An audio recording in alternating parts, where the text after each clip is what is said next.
ஆண்டாள் திருவடிகளே சரணம் சரணம், அநேக கோடி சரணம் சரணம். அடியேன் ஆண்டாள் பாஸ்கர் பேசுறேன்.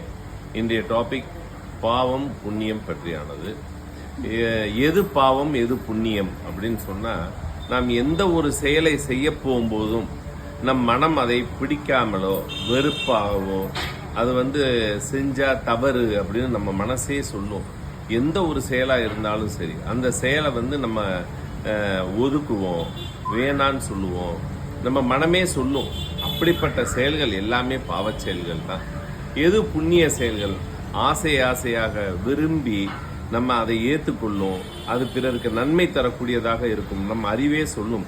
அப்படி ஏற்றுக்கொள்ள விஷயம் நம் மனமும் நம் புத்தியும் ஏற்றுக்கொள்ளக்கூடிய விஷயம் எல்லாமே புண்ணிய விஷயங்கள் தான். ஸோ எது பாவம் எது புண்ணியம்னு நம்ம போய் எந்த புக்கையும் பிரட்டி பார்க்க வேணாம்.